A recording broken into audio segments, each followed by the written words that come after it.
Hi everyone, welcome to what's new in 9.7.4. There's a ton of stuff, so I'm going to keep it pretty quick, try and get through this in about 20 minutes or so. So the first thing we're going to look at is, here's our new preview or a request layout.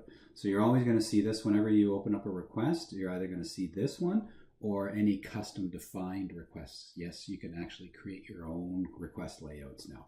It's pretty cool. So anyways, let's talk about this and I'll show you your own request layouts later. So in here, we've got any of these options in here. As soon as you hover over them, you can see the little edit icon. I can go in and edit and change things as I see fit. So here, if I want to go in and I am changing this line in line. And I just over here got my little save button and save it. Okay. The other thing is this is a tearaway icon, so you'll see this throughout the application as well, where anywhere you can do this, you can tear it away, meaning that it'll open it up in its own window so you can actually move it around. So if you want to compare requests side by side, or if you want to get to a few more details that aren't available through the standard preview, if you have access to this information like the audit trail and the billings, that kind of thing, you can access it through here. Tearaway for your home page or your portal means you can actually go design a portal and then tear that away, move it off to a different screen if you want, and always keep it running in the background or off to the side. So we got the inline editing, drag and drop for file attachments now. And in here, we can inline edit on tasks as well. So if I go click on this, I'm going to do an add task.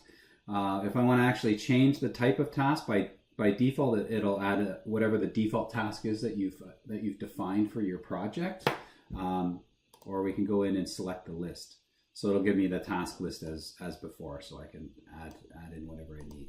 So here we've also got, we've brought the resources out front and center. Typical, still your skills-based routing applies, whether you're doing team or activity level type-based assignments is entirely up to you, and same security privileges, everything applies to this. Okay, responses, so any memorized responses you might have, you can add it in there. Notifications, so let's talk about this for a second. We brought these right out to the right front and center for you as well. So if you need to include other people, we'll add them in. So Mary Lyle's popped up by default because she's actually set up on the request as a CC list person on the request itself. So remember that with IncidentMonitor, any inbound emails coming into the system, if there's a list of CC recipients on that particular email, then you can actually indicate to IncidentMonitor to treat those people as CC recipients for the entire life cycle of the request. Okay, so if we go over here, I'm going to flip over to the admin app for a second. We'll go to inbound email. Okay. Let this load up. If we go here, you basically just say request CC notification, send requests to CC recipients of original email. So basically, if they send in something to the service desk and CC the world, or vice versa, the service desk is a CC recipient on the request, it'll treat everybody else as CC recipients. So we'll capture all those people. They can actually participate, collaborate, update the request the same way, just through email.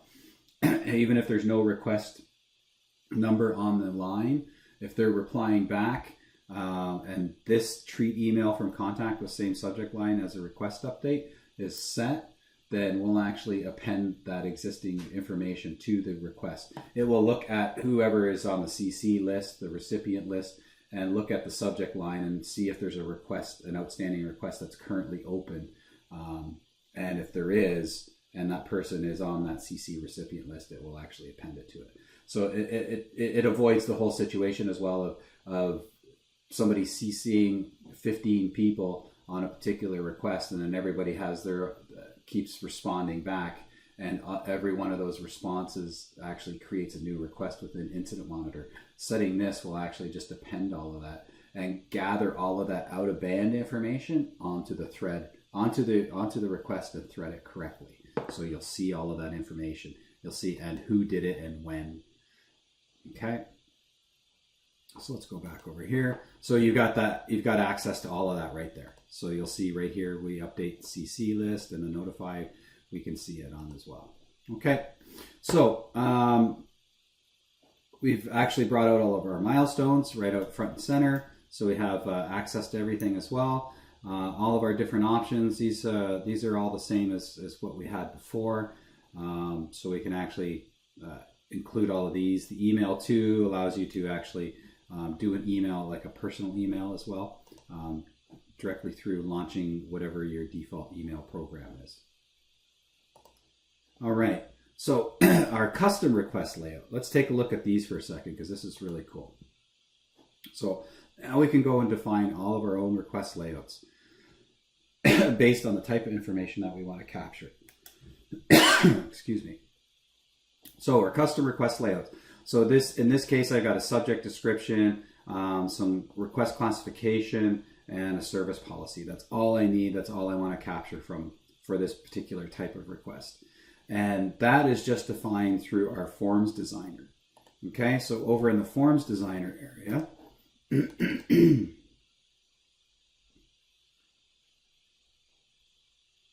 as soon as we go down and define one of these section templates, and we start putting on general request fields over here, we start dropping those on, and then they actually become part of a form up here. IncidentMonitor will automatically know that that is a default or a form that has request fields on it. So we're always going to display that form instead of our default request layout. Okay, so where that comes into play as well, now you've got all your inline editing, everything. It's just a different way because it treats it more as quote, a form that the end user would be submitting. You still have all your service policy, timers, everything if you want to add them on there. So there's that whole list of everything that you have available to you. You've actually got, you can even go in as far as knowledge-based documents, knowledge-based requests. I'll show you an example of that later. CAPTCHA codes, you can put in audio, video links, and custom buttons and widgets. You want to put in RSS feeds and whatever. So some of the things that you could do at the portal homepage level, we've brought that down onto the form level as well. So pretty powerful stuff that we've added in there. So let's go back over here. So once we've defined this custom form, if I go over here, I can go to this new request. So IncidentMonitor will automatically know that you have access to these new requests that you can create, which is over and above our kind of default request. So in this case, we've got some templated requests that we created through the whiteboard, and then down here is my streamlined request. So that's creating one of these. So if I come in here, I just click on it, it'll take me straight to the streamlined request. I can still drag and drop and do attachments and everything else. I just need to do my contact search.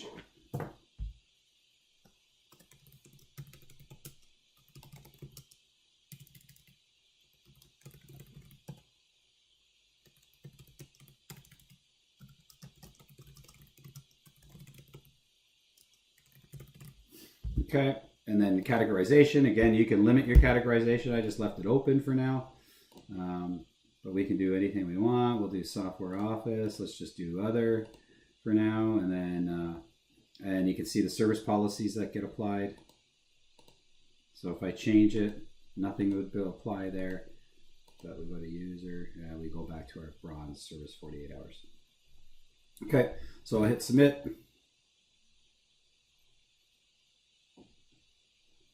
And we're done there. So we've created the request, it's launched it, and it's taken me back to my list because I launched it through the new request area. All right, so pretty cool in here as well. So now I've got this grid view list. Let me just refresh this for a second because it'll add that new request in that I just created. I can also go to my, switch my view, go to my list view, so I have a different view into the layout. Just gives me a bit more graphical representation. I can get a bit more detail of what's on there. I can also come in here and now graph these items. Okay, real cool thing. Like you'll be able to, you can trend them as well. So if I wanted to graph and trend by day, I can do that. So that's a great way if you want to actually just start building your own metrics. The next version, so 9.7.45, you'll actually be able to take these items and publish them to your dashboard. And you'll see, I'll go through the BI, the Service Desk BI pieces that we've published in this version that are going to roll out fully in 9.7.45 as well, adding to this functionality. Okay, so down in here, the CC, I'm going to get rid of my grouping here. I'll just reset this. Okay, and if I come down to here, this request that actually had the original request created through email, it was created through email. I can see that a contact did it because this is indented. So I know immediately that the contact has submitted this. So it's more of a chat type idea where it's always indented, so you can easily identify who's actually applied that. And we can see here it's Jim Smith. So if I click on this, I can go with more detail or less detail. All right, so I would know that the contact has done this just because it's intended that way. All right, so now let's look at the Service Desk BI that I was talking about. So let's go over here, we'll go to Service Desk BI Beta. Okay, it's just a nice cleaner interface, so you can go and drag and drop and draw up all your queries. Way more functionality than what we actually had in Report Query. So let me just go through here. So I can actually do multiple projects. So if I select one project, I still see all the project's specific properties. As soon as I select my second project, it's going to filter out only those properties that will apply system-wide. Okay, so if I do this, I can go Incident Management. I just click on the option, depending on what type it is, in list, not in list, and click a display and give me my list. So I just want to see everything that was through phone, maybe web, and so on, and email. Okay, and if I want to actually, I can do and ors. I can actually embed these and build them into one particular option. So I could do this and first level resolution, and then build up or it's assigned to these particular resources and so on. So I can get real flexible with this stuff and build that up. Where this really comes into play is when you're actually including your extended attributes. So as soon as you select your project here, I can go to my form fields and start adding any number of form fields and build up any criteria any which way I see fit. So again, way more flexible than what we had with Report Query in previous versions. I can actually go and report on workflows and approvals. So, you know, for change management, if I wanted to see everything that was rejected, I would go to change management, select change management, add my rejected approvals, select the approval, and here I can just show you that while I'm here. I'll just go to change management, change it over. I would click on this guy, rejected approvals, and then I've got my approvals named appropriately. I might say, hey, yeah, show me everything that was rejected at the cab. And then I could go through and find out all those requests real easily. Okay, and then I'll show you in a second with the output where you can actually build that up. And so you're defining your own metrics. You don't have to worry about having the application providing you all these ITIL metrics. You can build them all on your own over and above what we publish directly to you.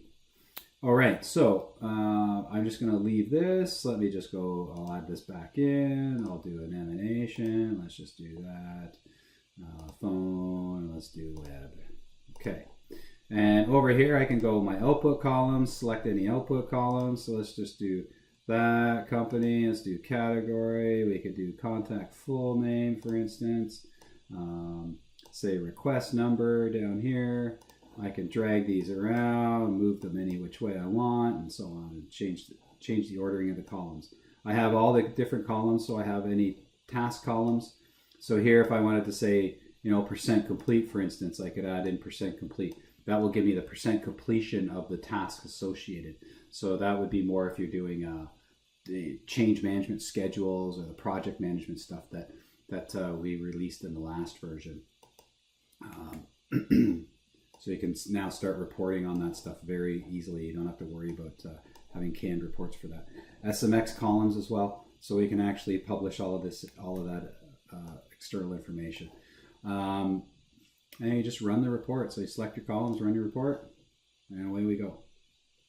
So now the beauty about it is I can toggle between that view, this view if I want. I can export it to Excel, do anything I want with it.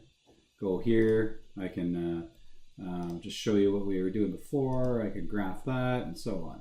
So now I can actually see and build my own metrics and publish these to the dashboard. That's the next version, the 9.7.40, where you'll be able to take that and publish it to the dashboard. Right now we're limited to exporting this to Excel. And again, you'll be able to save these reports so that you just be able to call it up and pull it back in later. Okay, so now let's go to our V2 service rules. So our service level rules in this version, you're going to like this stuff. This stuff is great. So now what we've done, just close that. Okay, if I go to service level rules, we've actually built it up so that now you can actually process these rules and have outer level rules. You don't have to actually drill down onto the category subcategory to actually define a rule and then spray that across all the other applicable areas. Instead, we're talking about having one rule at the outer level, and you define how that rule applies across the entire project. So you can say, here's the criteria. Down in here, you'll notice we have threshold values and threshold percentages now. So you can actually do percentages for time-based thresholds, which is fantastic. We've also got, so in here, your task criteria. So I can limit it based on task, like a specific task using our selection box. I can go task type. So when we define the tasks, we have task types for, approvals and that kind of thing. We can select task type for our different types of tasks, or we can actually use a task and do a like, and say we had something named contact inputs. So I could just say like contact, like that. So that would be contact email input, contact web submission, and so on, so on, so on. We might actually want to just treat all of those actions the same way. We can use this generic filtering to do that. All right. So, and then I would just save that, away we go. The other nice thing is in here, when I go to actions and notifications, look at this. We can do a view on it, and we can actually paint this all up in HTML. So finally we're there. We've got HTML editing for all of our messages. Nice thing as well is that we create this as message templates. So we can reuse these templates throughout the application. Okay? So we don't have to actually keep redesigning these messages. When we're defining them, we just select what type of template we're going to use. In here, we can actually do add new item and create a new template as well. Okay, so that's all just part of it's an extension of the current messaging that was there before, but real powerful. It's a fantastic feature. We've gone through our internal support site and substantially reduced our service level rules and substantially reduced any administration overhead moving forward. So it's fantastic. So basically, we've got it down to these kind of sets of rules. So let me show you when we go to, I'm going to select include all projects, and then I've got incident management. So incident management is one that I haven't actually activated as V2 rules yet. So I can operate in my old mode, migrate them over, and then I go to the project definition over here when I'm ready to go, and I can actually say, yeah, no, I'm going to start using the new version. Okay, so it's a great way we can do all the migration, test things out, work out all the kinks, and then once it's all ready to go, I just say, yeah, I'm going to use my V2 stuff, and it won't use the V1s anymore. Okay, so let's go through a few of these things. So the first thing I want to talk about is we have a priority ranking. Because everything's global, we want to actually rank these based on the order of processing. Okay, so in this case, I have this one here called exclude chat. So within the criteria, are the actions and notifications you have if matched. You want to process it or drop it. So in this case, what I'm saying is that because I've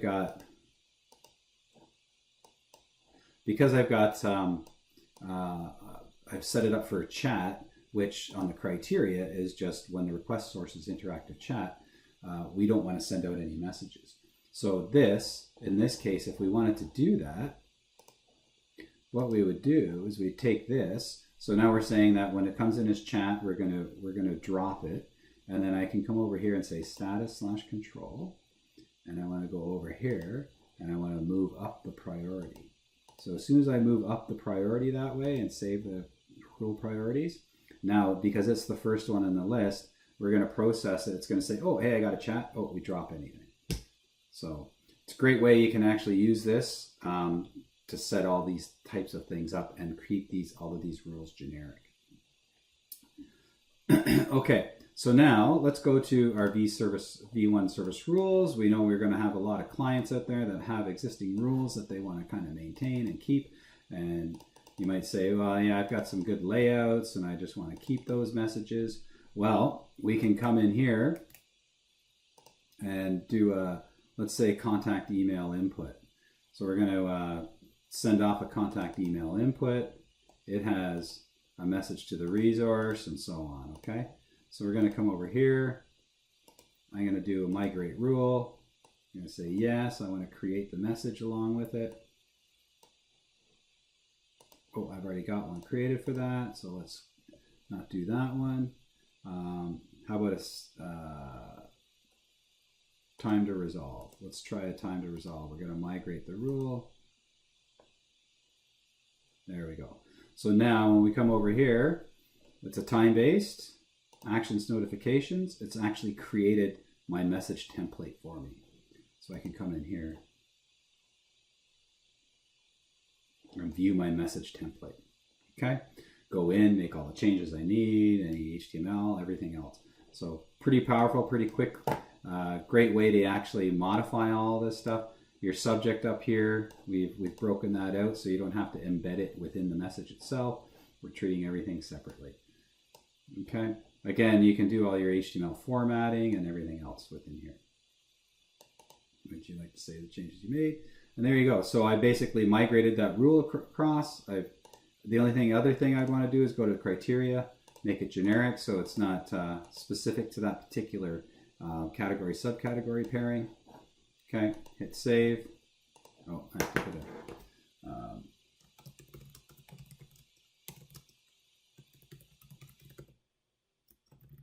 For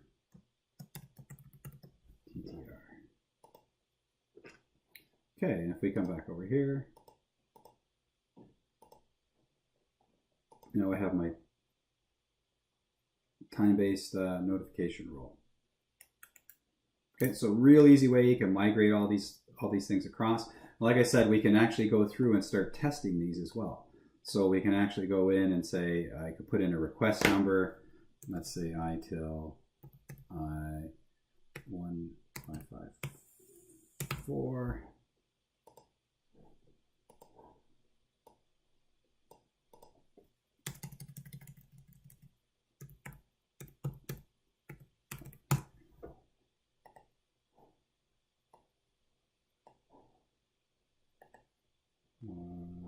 Let me just go back over and check these request numbers. Oh, 1, 1.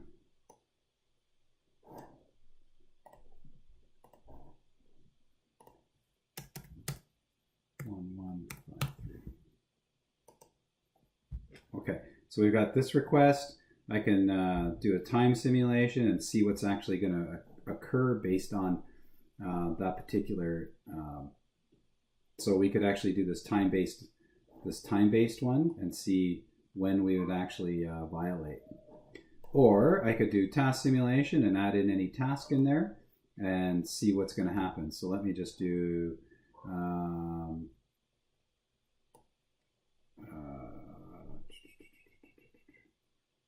where's send contact update.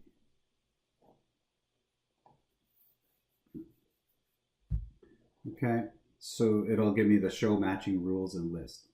and I can specify the action. We don't have anything for send contact update, so let me just do, how about additional information? And show that. Oh, I have to do my run simulation here. If I do my run simulation, I see that this action will actually take place. Okay, so if there was multiples, particularly if it's a time-based one and there's multiple time-based, you'd see several green check marks. But it's a great way you can actually simulate all of this stuff. All right, so that's basically our service level rules and the messaging all wrapped into one, where take it as we can create our message templates, design all of our messages in HTML, save them, publish them, use them in rules, use them everywhere in the application. So in your, your project messaging, the call packs messaging, even in the outbound messaging, you can actually use the designer and design your own messages as well. So right here, you pull up designer. You can also import content into the editor. So if you actually have a message you designed before, you can actually save it and import it back in. So a great way you can actually handle all these outbound messages real easily. Okay, email processor. Let's just talk about some more of the options on the email processor for 1 second. So let's go back over here. Email processor, inbound email. So all of our settings, system settings we had before, have now been brought onto the email processor. So we've got, and included with the messaging, down in here we can actually suspend email processing. So if we're doing maintenance or anything like that, you can actually come in here and say suspend, how you want to actually treat those, notify by, you could do regular text macro variables or use a message template. We've also got stock message templates in here. Okay, so we can just do this, and then you do a view, and so on. So you got access to your message templates, and away you go. Okay, so real easy again. You can see all the different options we've now brought onto the email processor itself. Okay. So everything's right there. So even the response locators, you can customize those based on inbox handler and so on. And your close thresholds are they can be unique per. You can actually go define your own messages for the close threshold. So I've got it set up as regular text macro variables. I could do a message template and then say close threshold surpassed. And then again, we've got a nice little template that's set up where you can take and use.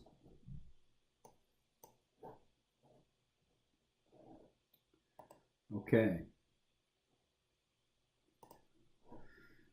And then let me just go over to the contact side of things.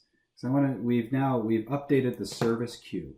So the service queue is something in IncidentMonitor that uses the definition of the service matrix right here to manage how items are in the queue or managed in the queue. Okay, so basically what it's doing is absolving the resources from having to determine which requests they should be processing or popping out of the queue, which inevitably saves a ton of time as far as request management goes, because they're not reading the request. They just come into the view service queue and they can actually auto retrieve. So basically I just say retrieve from queue and it'll pull out the next one based on the ranking. And this ranking is all based on how it's set up in their service matrix. So you've got a great way to manage all of that. So if you want to treat, executives and bump them up in the ranking in the queue, you just go set that queue ranking offset to 100, let's say, and all your executives would be processed first before anything else. So any of those parameters that you have in the service matrix, you can actually use and alter and influence the ranking. Okay, So this is the view that the resource has. If I log on as a contact, let me just come in here. So I'm logged on as Jill Jones. If I go and look at my requests, I can see right away where my requests are sitting in the queue. Okay, so these requests have been created, they've been queued, and they're in a project definition that actually uses the project, or that has the service queue activated. So when the service queue is activated, that you activate the service queue by going to the project and uses queue ranking. As soon as you say that, that means that the service queue is activated, and they will see those requests when they're queued. They'll actually see their position in the queue as far as your queue ranking offset influencing when it will be processed. All right. So the other thing is with those new default requests, when I'm an end user, I have over here, that's under the software services. Remember I talked earlier about even publishing KV documents directly to them. If I go to the software license, when I come in, I've added this KB documents to this request, this new request. I have access to it right away. Okay.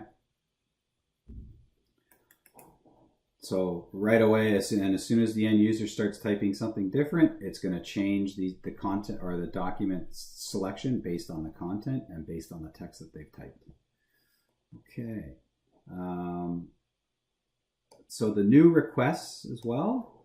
If we go back over here, I'm on as the resource. We have these default requests over here that I mentioned earlier.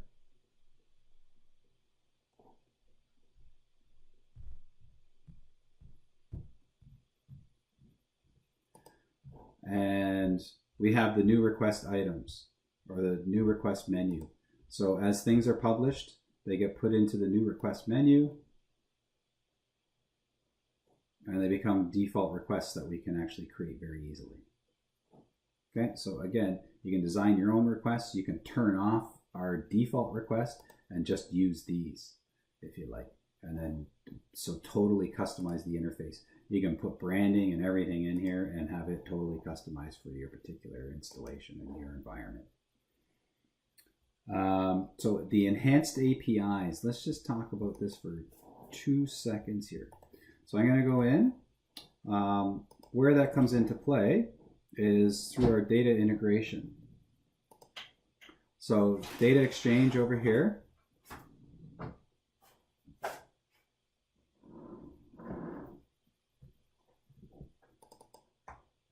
If I come into data exchange, I have these different partners here, and I'm just going to come into TELUS that has one of our enhanced messages, or our newer messages defined. So in here we have what we call a container. So in this case it's a JSON container, so we're describing a JSON message. We have our authorization, the content type, how we're actually going to process attachments. You know, there's some vendors out there that their attachments actually have to have a different URL than the new one. And then the message down here is how we're going to actually process it. So you can see this one actually has a different post for the message as opposed to the attachments. Okay, so we're reading all that in. We format the JSON, put in our macro variables in here, and down in here as well, we can actually go back and look in on the JSON messages and figure out what we need to extract to put back in for a reply. So it's pretty powerful. It's gone through many integrations, and it's pretty extensible. We're trying to make it so that you don't have to do any coding at all. You just basically use this kind of proprietary descriptor language to actually define those messages using our macro variables. Okay, so where this is all defined, it's all nicely documented in the manuals directory under the API documentation. And there's samples, complete description of everything. Okay, the API. there's an interactive web services testing device as well, or testing page. I'll show you that in a second. So you can see there's everything in here that you need to actually describe these messages and all the details associated with it. Okay, so now let's go look at, if I come back over here and I go to Web Services API, here's our Web Services API help. Beauty about this is that I can come in here and let me just click on the request.asmx. It gives me the whole interface to request.asmx. I could do retrieve tasks and do it for a project. So if I do -21474833634, these are our surrogate keys underneath the cover. So that's the project. That's the surrogate key for the project, incident management project, and we get our XML message back. Okay, so it's everything associated with 1153.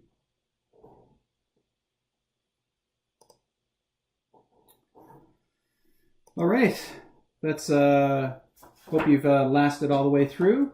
I'm glad if you're still listening, that means you have. So I'm glad you have. If you have any questions, contact us through our support site, which is now changing to support.monitor24-7.com as opposed to the www.monitor24-7.com. So you go to support.monitor24-7.com/IM, and it is now just SSL, so it's HTTPS, support.monitor24-7.com. Thanks, and have a great day. Bye-bye.